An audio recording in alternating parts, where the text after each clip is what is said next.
아멘.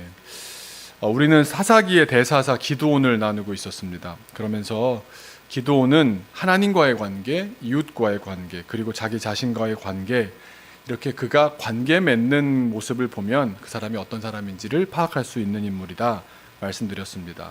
그래서 지난번엔 먼저 주변 이웃과의 관계, 대인 관계랄까요? 대주변 관계랄까? 주변 세계와의 관계가 어떠한가 나누었습니다. 근데 세상을 향한 기도원의 가장 중심적인 태도는 바로 두려움이었습니다. 두려움, 어디서 오느냐? 죄에서 옵니다. 죄에서 옵니다. 이스라엘이 약속의 땅 가나안에 들어갔습니다. 그런데 약속의 땅에서 약속을 잃어버렸습니다. 하나님과의 약속은 치워두고 가나안 사람들의 풍속에 물들어갔습니다. 그랬더니 약속 없는 약속의 땅이 되었습니다. 하나님 없이 우리가 이 세상을 살아가는 모습과 똑같지 않습니까? 하나님 없이 세상에서 살 수 있을 것 같았는데 세상이 주는 두려움을 맞닥뜨리고 나면 어떻게 이겨내겠습니까? 하나님이 없는데 세상에 그 무엇을 가지고 극복할 수밖에 없다 보니까 결과적으로 두려움을 극복할래야 극복할 수가 없게 됩니다. 이 땅에서의 인생은 더 이상 하나님께서 약속하신 젖과 꿀을 맛보는 인생이 될 수 없게 됩니다. 약속을 되찾는 길은 무엇이었습니까? 회개였습니다. 하지만 이스라엘은 회개하기보다는 그저 후회하는 데 그쳤습니다.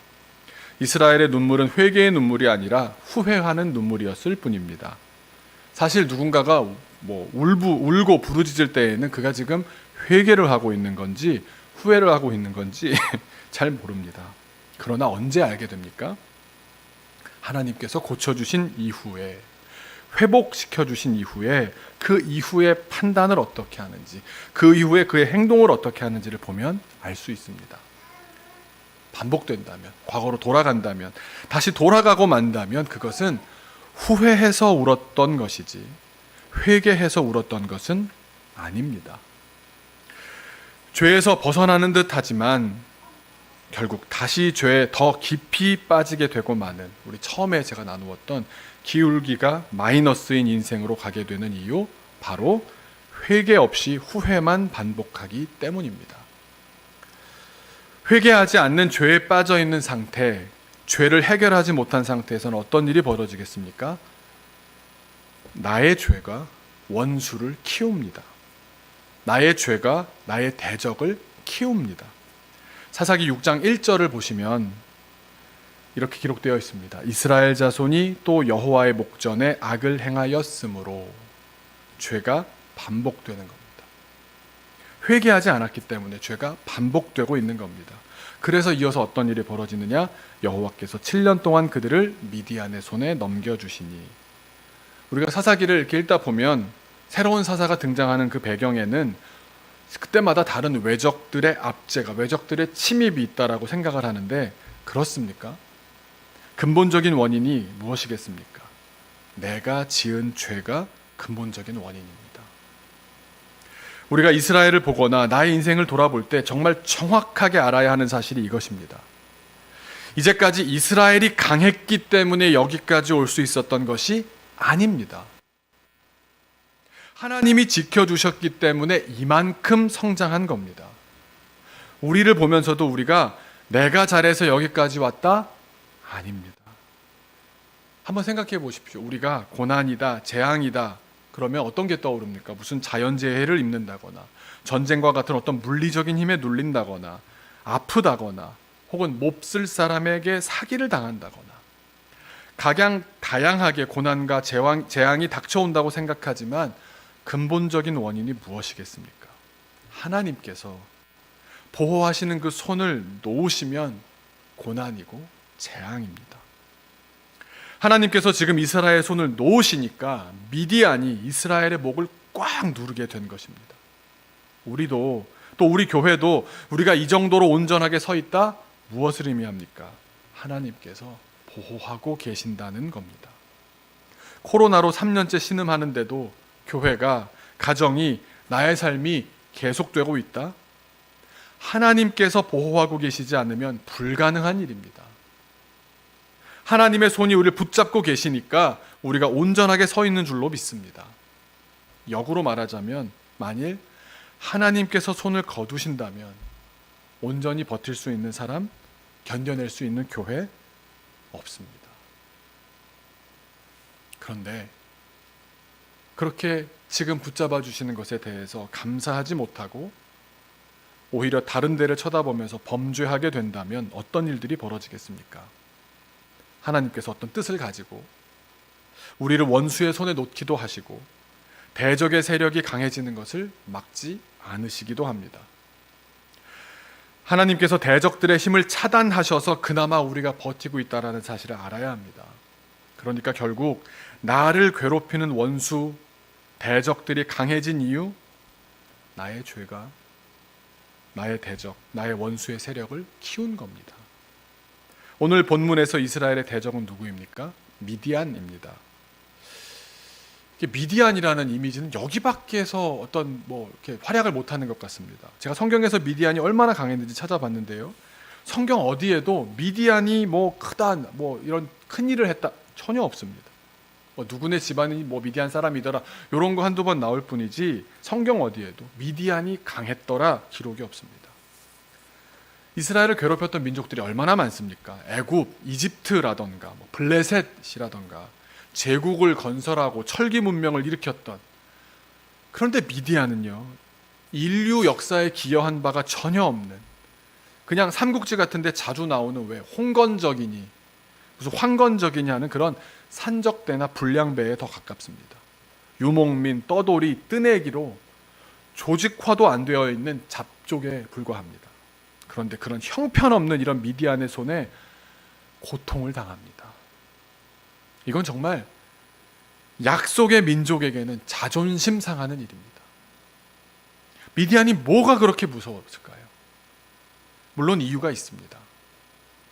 이 미디안은 사막에서 큰 민족입니다. 그러다 보니까 낙타를 잘 다루었습니다. 그러다 보니까 또 유목민이 이렇게 인원이 많아지기가 쉽지 않거든요. 그런데 어떻게 하다 보니 인원도 많았습니다. 5절 말씀을 보시면 이렇게 기록되어 있습니다. 이는 그들이 그들의 짐승과 장막을 가지고 올라와, 유목민이란 얘기죠. 메뚜기 떼같이 많이 들어오니, 인원이 엄청 많았다는 얘기입니다. 많기가 메뚜기처럼 많았다.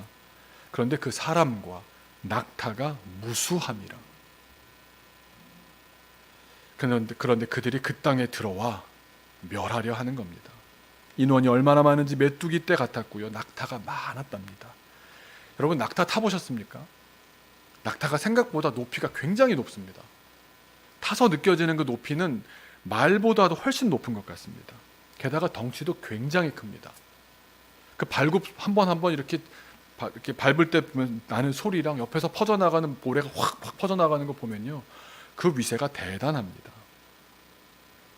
사람들이 주눅들기 참 좋습니다. 그런데 그런 낙타도 사람도 무수했다고 하니까 그 위세가 대단했을 것 같습니다. 그런 이스라엘 사람들 볼 때 눈에는 낙타떼를 탄 수많은 인원들이 보이는 겁니다. 주눅들만 합니다. 그런데 성경은 뭐라고요? 누가 키웠다고요? 그들의 힘을 누가 키웠습니까? 왕도 없고 조직도 안 되어 있어서 왕조를 이루지도 못한 저런 잡족 미디안이 왜 저렇게 많아지고 왜 저렇게 강성해졌습니까? 영적으로 보면 이스라엘이 범죄했기 때문입니다. 누가 키웠습니까? 이스라엘의 죄가 미디안을 키웠습니다. 그러니 어떻게 합니까? 2절에 이렇게 기록되어 있습니다. 미디안의 손이 이스라엘을 이긴지라. 미디안이 이기는 세상이 되어버리고 말았습니다. 이스라엘 자손이 미디안으로 말미암아 산에서 웅덩이와 굴과 산성을 자기들을 위하여 만들었으며, 피신할 때를 만들어가지고 숨어 들어간 겁니다. 두려움에 벌벌 떠는 그런 상황이 되고 말았습니다. 우리의 원수는 우리의 죄를 먹고 삽니다. 우리가 죄를 지으면 당장 아무것도 안 보이는 것 같지만 그 주변에서 그 죄를 먹고 일어서는 세력들이 있다는 겁니다. 우리 죄가 얼마나 무서운지 아시겠습니까? 죄가 커지다 보면 우리는 낙타를 보고 쫄아버리고요, 사막에서 단련된 사람들이라고 그들에 대해서 수많은 이야기들을 부풀려 가면서 저렇게 무서운, 저렇게 대단한, 저렇게 사람들한테, 이 미디안 사람들한테 우리가 어떻게 감당하겠느냐고 쫄보가 됩니다. 무릎을 꿇게 됩니다. 눈에 보이는 것에 정신을 잃고는 절대 놓치지 말았어야 하는 하나님의 약속을 잃어버립니다. 그러니 약속을 잃어버린 백성에게 이 세상은 맨몸으로 나선, 중화기 앞에 나선 전쟁터와 다를 바가 없습니다. 하나님의 보호가 보장될 수가 없는 겁니다.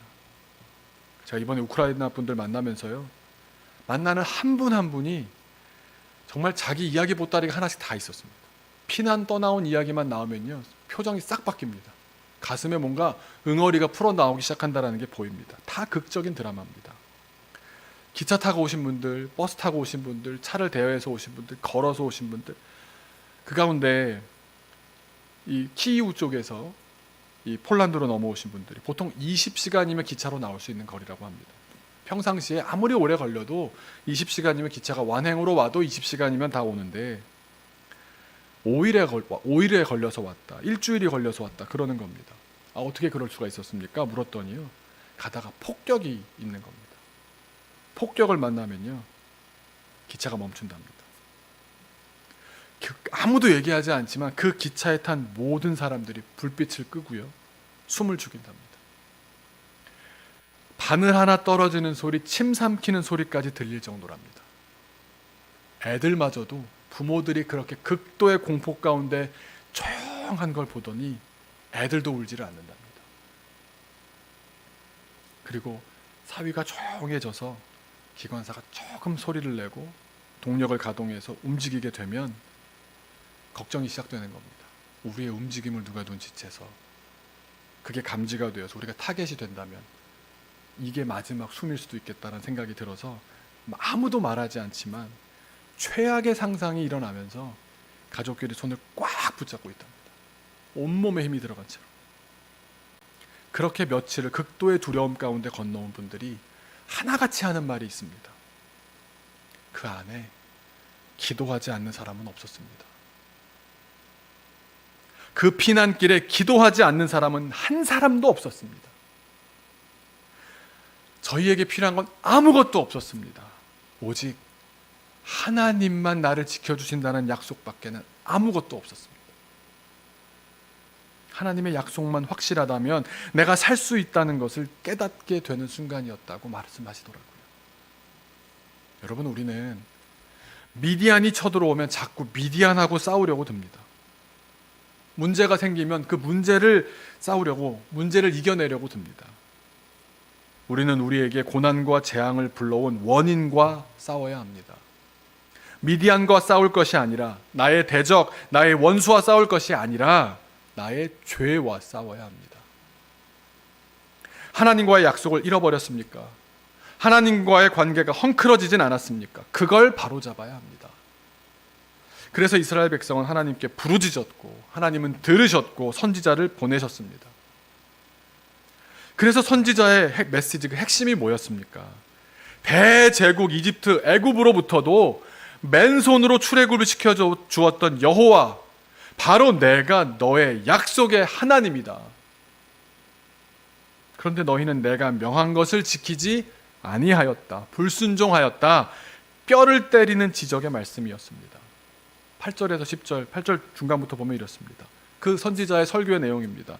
여호와께서 이같이 말씀하시기를, 이스라엘의 하나님 내가, 선지자가 전하는 내용입니다. 하나님께서 이렇게 말씀하셨다라고 하면서, 이스라엘의, 너희들의 하나님 내가 너희를 이 애굽에서 인도하여 내며 너희를 그 종되었던 집에서 나오게 하여 애굽 사람의 손과 너희를 학대하는 모든 자의 손에서 너희를 건져내고 그들을 너희 앞에서 쫓아내고 가나안 그 땅을 너희에게 주었으며, 내가 또 너희에게 이르기를 나는 너희의 하나님 여호와이니 너희가 거주하는 아모리 사람, 가나안의 7족속 중에 아모리 사람의 땅의 신들을 두려워하지 말아라 하였으나 그 말씀을 듣고도 너희는 내 목소리를 청종하지 않았다, 듣지 아니하였다. 결국 무슨 말입니까? 너희가 순종하지 않은 그 죄를 지었다라는 말씀입니다. 그 죄의 결과로 너희는 너희의 원수를 키웠으며 지금 그로 인한, 그 키워진 원수로 인한 쓰디쓴 현실을 너희들이 지금 겪고 있는 것이다. 그러니 결과적으로 뭐 하라는 말씀이십니까? 회개하라. 후회할 것이 아니라 회개하라고, 너의 죄의 문제를 해결하라고 말씀하시는 겁니다. 문제는 미디안이 아닙니다. 문제는 미디안이 아닙니다. 아니, 한번 생각해 보십시오. 이집트라는 제국은 역사상 손꼽히는 제국 아닙니까? 그 이집트 대제국의 위력에도 칼 한 번 썼습니까? 그렇게 나오게 하신 여호와, 난공불락의 여리고 성도 공성무기는커녕 돌 한 번 던지지 않은 채로 무너뜨리신 그 하나님이 나의 여호와 하나님이신데, 지금 저 잡족 낙타 타고 덤빈다고 해서 그게 그렇게 무섭다는 겁니까? 그 미디안이 문제겠습니까? 하나님께? 문제는 나의 죄라는 겁니다. 회개하지 않고 남겨둔 우리의 죄가 문제라는 겁니다. 역으로 말한다면 우리가 불순종을 회개하고 하나님과의 관계를 회복하고 주님과 기도 가운데 소통하며 주님 말씀에 순종하면 미디안은 잡족이라는 겁니다. 내가 생각하는 그 모든 문제들에 하나님께서 앞서 나가시고 하나님께서 승리하시고 하나님께서 정리하실 거라는 약속입니다. 내가 잘해서 여기까지 온 게 아닙니다. 하나님께서 보호하시고 인도하셔서 여기까지 왔습니다. 다른 말로 뭡니까? 우리는 창조자시고 전능자이신 여호와 하나님의 약속의 백성이고 아들을 십자가에 못 박으면서까지 살리신 그분의 자녀들입니다. 그런 우리가 죄와 거리를 둬야지 하나님과 거리를 둔다면 우리가 어떤 현실을 맞닥뜨리겠습니까? 우리가 우리의 대적에게 꼼짝 못하게 되는, 대적에게 감염되고 마는 것 말고는 별 수 있겠습니까? 그렇게 내가 죄를 지으면, 죄 속에 살게 되면 나는 두려움을 벗어날 수가 없게 되는 겁니다. 나의 죄가 내 두려움의 근원입니다. 선지자의 설교를 다시 한번 들어보십시오. 뭐라고요? 아니 대제국 이집트도 다 이기게 해주신 하나님께서 저 미디안 잡족이 문제겠느냐 말씀하셨는데 왜 문제가 됩니까? 문제 되고 있지 않습니까? 지금 이스라엘 벌벌 떨고 있지 않습니까? 왜 문제가 됩니까? 이스라엘의 영적 상태 때문입니다.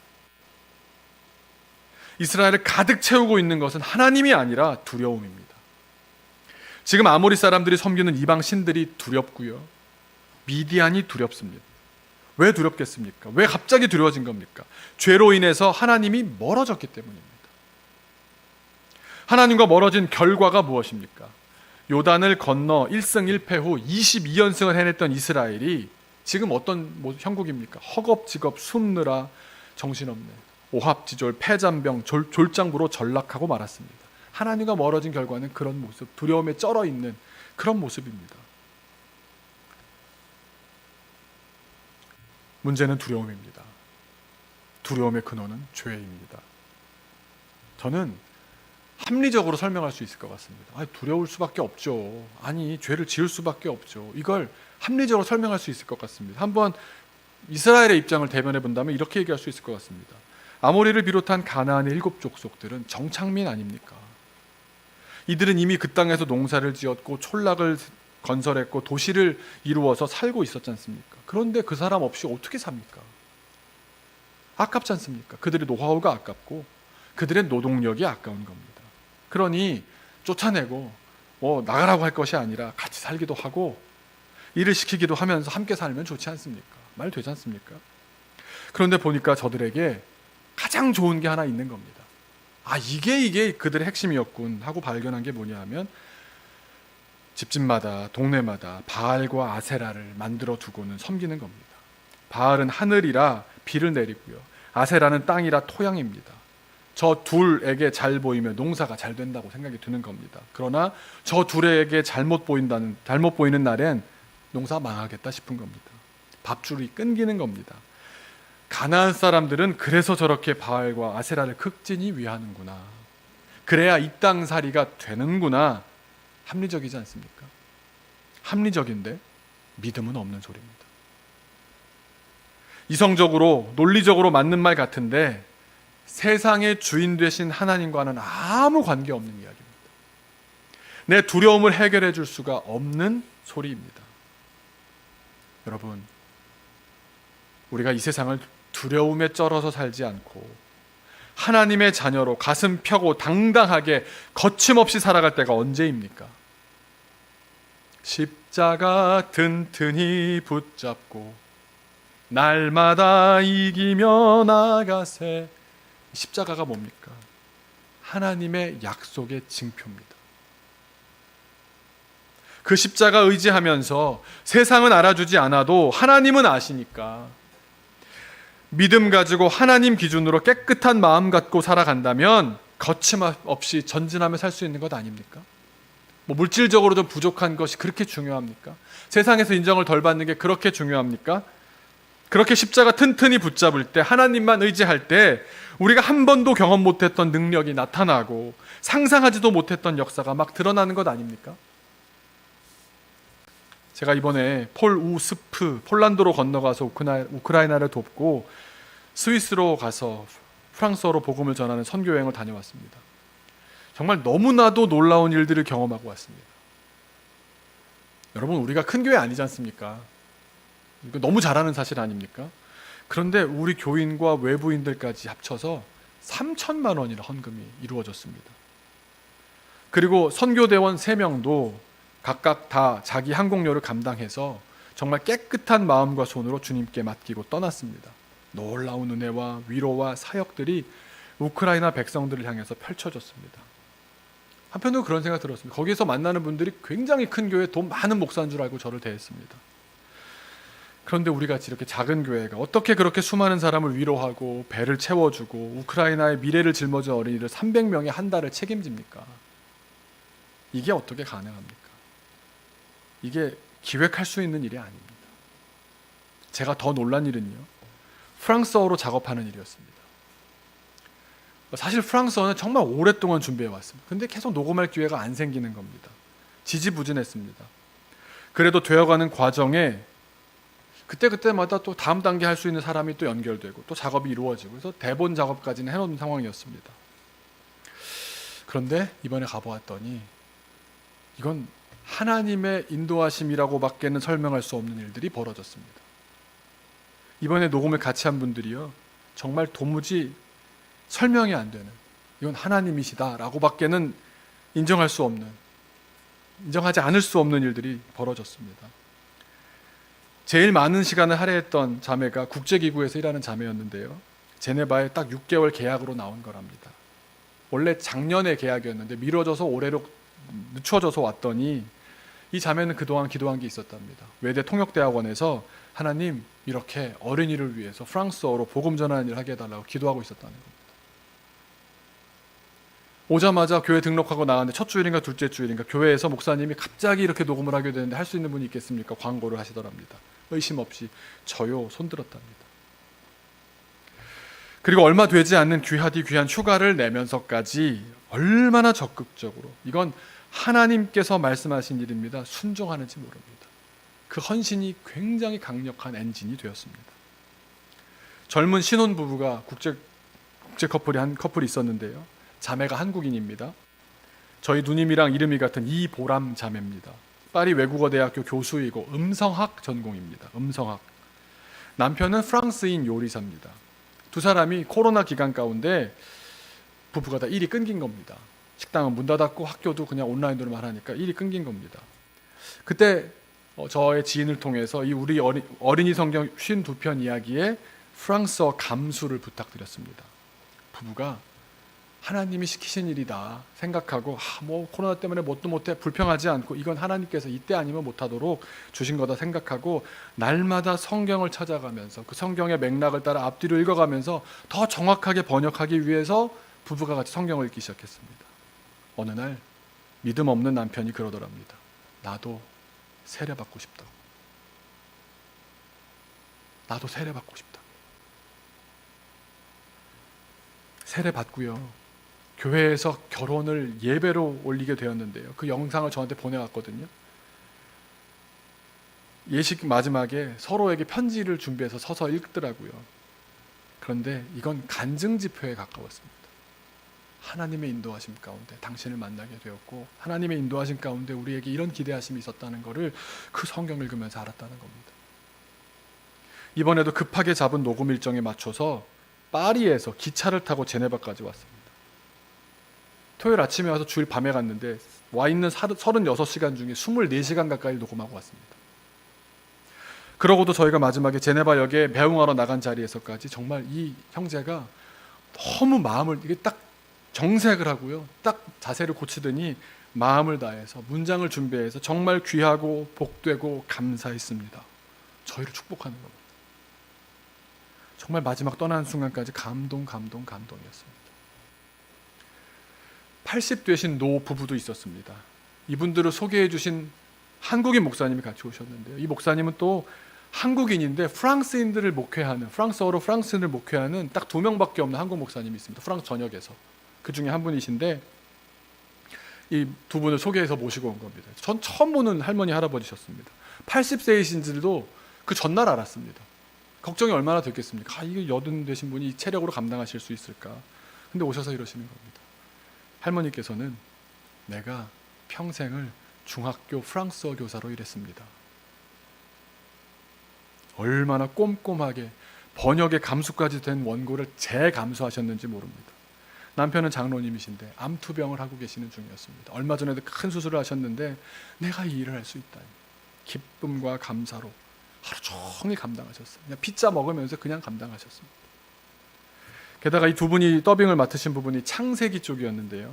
두 분이 어쩜 이럴 수가 있냐고.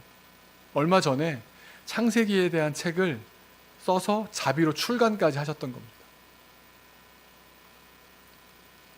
또 아주 젊은 30대 목사 후보생, 우리식으로 말하면 프랑스인 전도사님도 오셨는데요. 그냥 전도사인가 보다 생각을 했더니 이분이 제네바 대학교 철학 박사신 겁니다. 그리고 자기가 신학을 하겠다라고 생각을 해서 제네바 대학교에서 다시 신학부에서 공부를 하고는 이제 스트라스부르에서, 프랑스의 스트라스부르에서 목회자 수업을 받기 위해서 떠나기 직전에 시간이 맞아서 너무 감사하다고 찾아왔습니다. 4세대 프랑스 교계의 지도자입니다. 이런 분들이 모여서 정말 한 편 한 편 녹음하는데요. 한 편 녹음하고 나서 다음 편을 대본을 장로님, 프랑스어 선생님, 통역가, 음성학자, 교수님, 철학 박사, 그리고 은혜 받고 성령을 충만하게 받은 현지인 한 자리에 모여서 원고를 얼마나 꼼꼼하게 보면서 서로 토론하면서 하나님의 마음이 이거 아니었겠냐고 막 영혼의 녹음이 이루어지는 겁니다. 이건 제가 제가 수천 편을 녹음하지 않았겠습니까? 상상도 할 수 없었던 광경입니다. 도무지 말이 안 되는, 제 머리로는 어떻게 해볼 수 없는 광경입니다. 이분들 돈 받으셨겠습니까? 제가 돈이 있다고 또 이분들을 끌어모을 수 있었겠습니까? 제가 무엇으로 이 일을 만들 수 있겠습니까? 제가 잘해서 그런 일이 벌어진 겁니까? 제가 워낙 기획력이 뛰어나서 인맥이 넓다 보니 이런 일도 결국 다 그간 해왔던 게 쌓이고 쌓여서 이렇게 되는 겁니까? 전혀, 절대, 완전히 아닙니다. 저 아무것도 모르고 갔습니다. 다 아시지 않습니까? 우크라이나 도우러 폴란드 갈 준비만 간신히 챙겨서 전날까지도 핸드폰 싸고 양말 접어가지고 그렇게 갔습니다. 그런데 하나님은 내 형편이 문제가 아니셨습니다. 하나님께서 부으셨습니다. 그리고 게다가 저는 절대로 갈 수가 없는 상황이었습니다.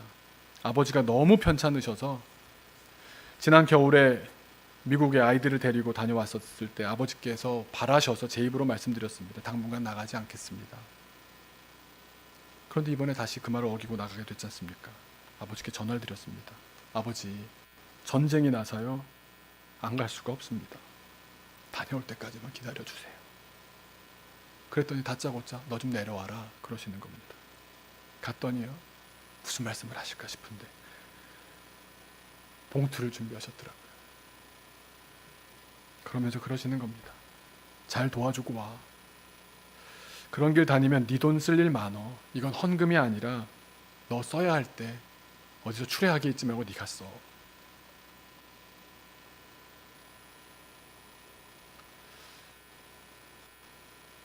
저희가 이번에 나가 있는 동안에 아버지는 응급실로 실려가셨고요. 의식을 잃으셨고요. 돌아올 때 정말 하나님께서 그렇게 기도했습니다. 하나님 제발 임종만이라도 지키게 해달라고. 비행기가 출발할 때도 벌벌벌 떨면서, 또 공항에 착륙해서 핸드폰을 켤 때 벌벌벌 떨면서 핸드폰을 켰습니다.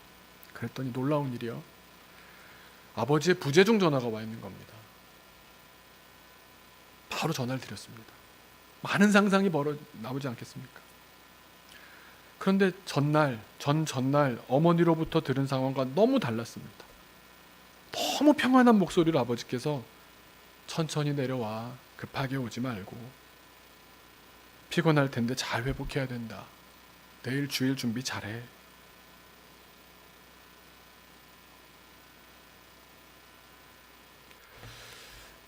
사랑하는 중심교회 성도 여러분, 우리가 잘해서 부모님을 잘 모십니까? 내가 잘해서 남편이 잘 되고, 내가 잘해서 아내가 잘 되고, 내가 잘해서 아이들이 잘 됩니까? 저는 일주일 지난 오늘 밤이 되어서야 아버지 병실로 갑니다. 여러분, 하나님이 지켜주셔서 우리가 여기까지 온 겁니다. 하나님이 인도하셔서 우리 교회가 이런 일도 하는 겁니다. 그렇다면 우리가 어떻게 살아야 될지 너무 분명한 것 아닙니까? 어떻게 그 하나님께 우리가, 그 은혜와 사랑을 주신 하나님 앞에 그 말씀을 그렇게 가벼이 여기고 불순종할 수가 있겠습니까? 제가 그런 말을 했습니다. 어떻게 프랑스어 녹음 이렇게 진행되냐?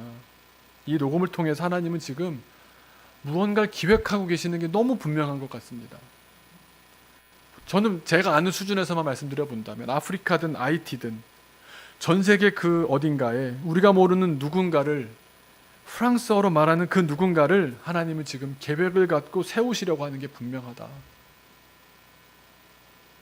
저는 제가 죽고 나서 열매가 맺혀질지, 이게 어떻게 쓰여질지 모릅니다. 하지만 분명한 건 이겁니다.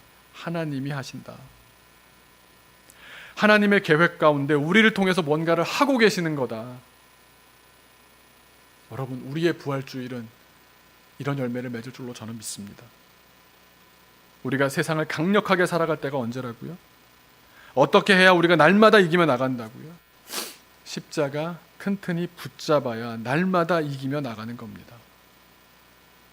세상에선 죽음과 형벌의 상징이 십자가이지만, 십자가는 이렇게 가장 사랑하는 아들을 죽이면서까지 우리를 사랑하신다는, 절대로 너희를 놓지 않을 것이다 라는 약속의 징표임을 잊지 마십시오. 십자가의 주님을 의지하면서, 오늘도 함께 하시는 성령님을 의지하면서, 세상에서는 죽는 것처럼 보일지라도 내가 주님 앞에서 살아가고 깨끗한 마음으로 나아가는 겁니다. 미디안이 두려워서 교회 나오셨습니까? 크고 작은 고난에 지치고 힘드십니까? 주님이 바라보시는 것을 같이 바라보십시오. 죄의 문제를 해결하십시오. 십자가 튼튼히 붙잡으십시오. 그렇게 하나님만 의지할 때 우리가 경험해 보지 못한 능력이, 상상할 수도 없었던 역사가 우리를 통해서, 우리 가족을 통해서, 우리 교회를 통해서 드러나게 될 줄로 믿습니다. 저희가 어제 영상으로 만들었는데요, 한번 영상으로 보고를 드리면서 말씀을 마치고자 합니다.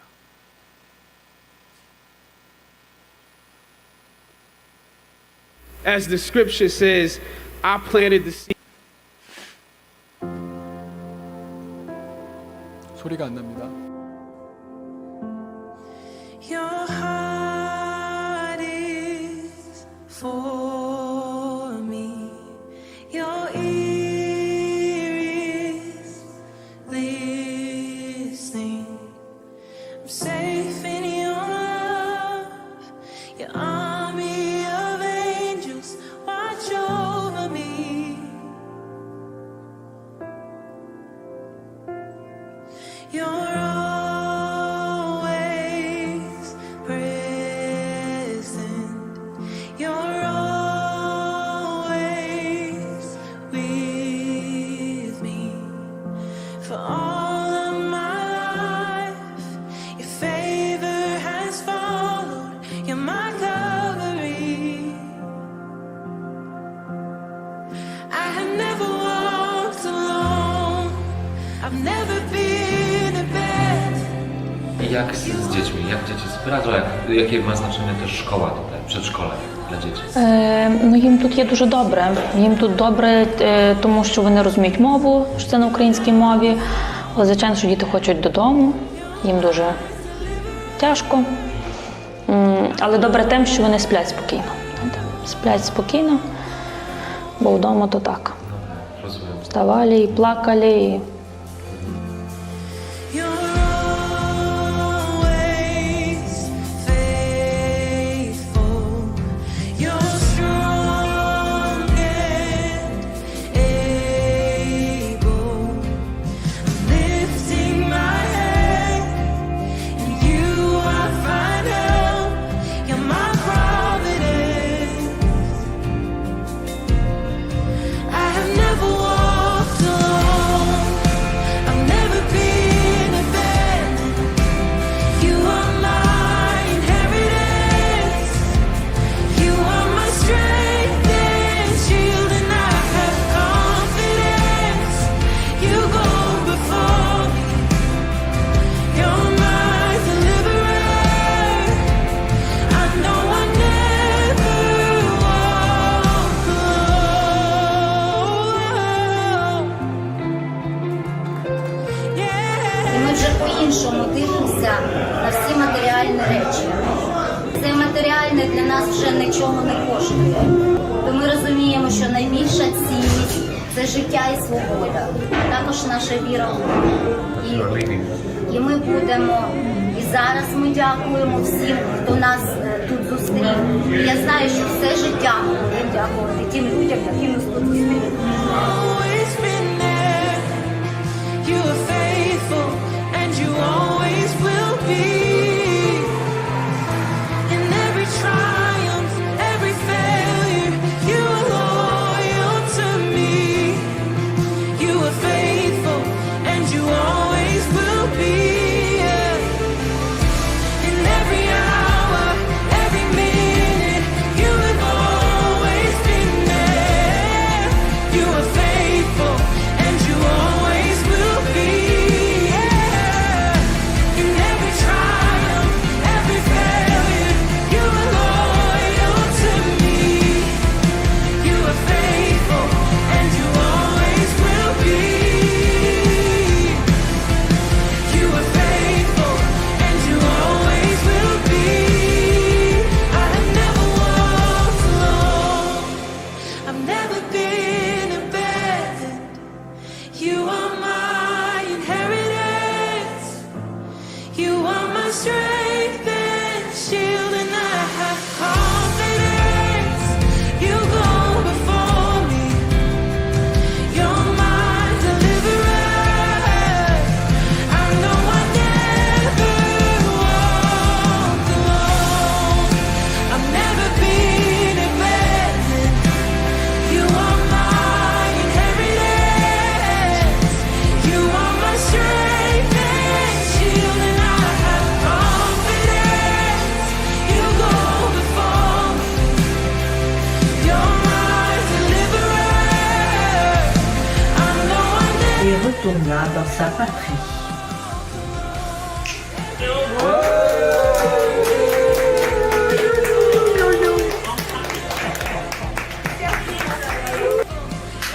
반갑습니다.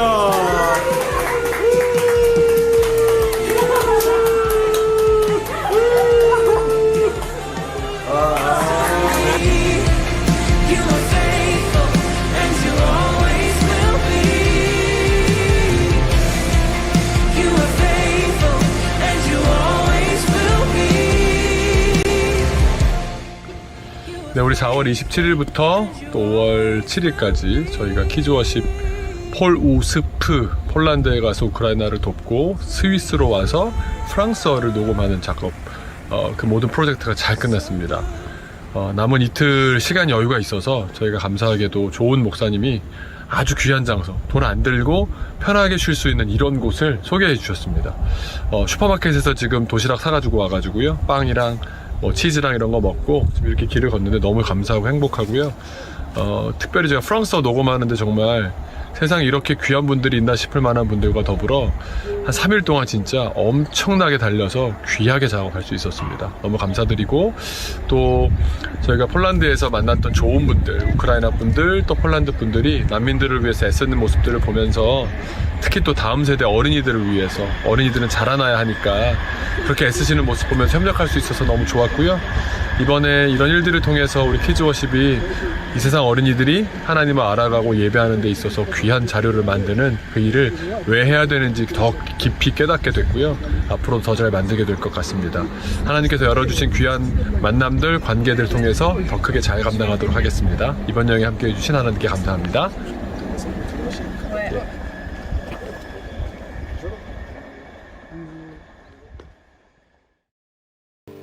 주님 앞에 오게 되는 계기가 되는 일은 참 귀한 일입니다. 하지만 그 문제에 우리가 집중하게 된다면 하나님께서 바라보시는 것을 우리가 바라보지 못할 수도 있습니다. 하나님께서 지금 바라시는 건 무엇이겠습니까? 너의 문제를, 너의 죄의 문제를 직시하라는 것 아니겠습니까? 하나님과의 관계가 회복될 때 그 모든 다른 문제들은 부차적이고 하나님께서 얼마든지 해결하실 수 있는 작은 문제로 바뀔 줄로 믿습니다. 하나님, 이스라엘의 하나님, 창조의 하나님, 출애굽의 하나님, 놀라운 일들을 이루신 하나님, 나의 하나님,